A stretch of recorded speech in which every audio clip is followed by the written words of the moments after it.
Hi, my name is Buffy Hamilton, and I'd like to welcome you to this video tutorial on citing a reference article from Gale Literature Resource Center. This is the third video in a series designed especially for Mrs. Frost's 9th Honors Literature Composition class. This particular reference article comes from the e-reference book 20th-Century American Dramatists from the Gale Literature Resource Center. Let's get started with adding this citation to NoodleTools. This is coming, obviously, from Gale LRC. So to get our citation started, we're going to go to the wizard and we're going to need to choose the selection Online Database. This will be in the third category of information sources. We're going to click Create Citation, and once our screen advances, we're going to be prompted to answer some questions from NoodleTools. The first question that we're going to get from NoodleTools is the content that we're viewing original? Was it designed especially and specifically for this database and never appearing in print or another print publication medium? Or is this work a reproduction of a work published elsewhere? If we take a look back at this article, we see there is some original print publication information. So we're going to go in and we're going to try to answer as many questions as we can. As you toggle back and forth, should your text crunch, as mine just did, you can hit the Control plus or Control minus sign to clear up your screen so that you do not lose your data. Do not press F5 or the back or forward buttons in your browser when using NoodleTools. I'm going to go ahead now and make the selection for reference source, and I'm going to press Next. NoodleTools wants to know what type of source is this. For the first question, the reference source is indeed an encyclopedia, so we don't make any changes. We are citing a specific article or entry, so we're going to leave that content selection at the default setting as well. The third and final question is going to ask us, is this information duplicated from a print work or is it exclusively online? This one does come from a print publication, so we're going to say yes, and then we're going to press the Next button. We're now going to be moving into the heart of creating the citation, and we're going to begin by adding the basic information about the article. Gale tries to give us some assistance by giving us text clues to the bibliographic fields that we need to focus on. We're going to first identify the author of the article. For this one, the selection will be William B. Thessing. I can go in and either type that name or I can highlight it from right to left to enter that into the author fields. You can also type this in directly if you find that you're having difficulty manipulating the copy-paste.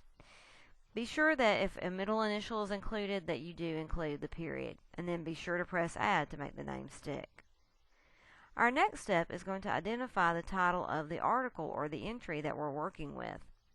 To do this, we're going to use the Gale visual clue that says Title.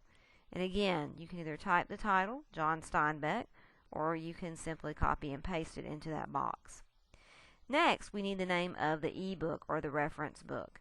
That is going to be to the right of the text clue source. This e-reference book is 20th-Century American Dramatists. Again, we can highlight that or we can type in that text. If you find it easier to click on the title so that you can copy and paste that without grabbing an entire hyperlink, you are always welcome to make that selection as well.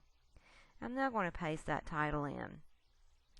Now I need to look and see, are there page numbers provided from the original print publication? Again, if your text crunches, just hit the Control plus or Control minus sign to clear up that text issue. In looking at this entry, I do not see any page numbers provided.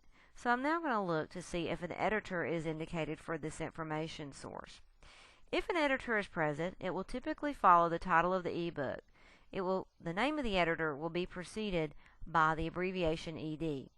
In this case, John MacNicholas is the editor. And again, you can experiment with your copy-paste options, or you can simply type that in. Should you grab information that you do not need in the process of copying and pasting, again, simply clear it out. Do not include the abbreviation ED. Make sure that you are careful to enter the names in the correct information fields, and then be sure to hit Add to make your changes stick. We're now going to look and see if an edition or if a volume number is indicated for our work. If an addition is present, you will see a small letters ED followed by a number such as first, second, third, fourth, fifth. There are no addition numbers indicated for this work, but the volume number is indicated by the abbreviation VOL. All we need to do is simply type in 7. For this particular assignment, we are not going to be terribly concerned with the total number of volumes. We do not have a series name or number that we need to indicate, but we do need to look for the publication city of the original book when it was in print format, as well as the publisher and the copyright year. This information typically will follow the volume number. And right away, my city is Detroit, my publisher is Gale Research, and the publication date is 1981. You can either type that information in, or you can copy and paste it. Again, if you need to go back and double check to verify you have the right information, please feel free to do that at any time. We're now nearly finished with the creation of this citation. We need to indicate the name of the database from which this information is housed. That information typically follows the city, publisher, and copyright year, and we are indeed in Literature Resource Center. If we start to type that up, you'll notice that that will come up in the bibliographic field. Our last piece of business to take care of is to get the correct bookmark or document URL for this article. The easiest way to do that is simply just to scroll to the bottom of the document and look for document URL. And you can highlight that and copy it, or you can copy the shortcut to that. And I'm going to paste that in so I have a direct link back to that article. We do not need to fill in any of the other fields for Mrs. Frost for this assignment, so we are now ready to generate the citation for this reference article. Thank you for watching Video 3 in a series of Gale Literature Resource Center tutorials designed especially for Mrs. Frost.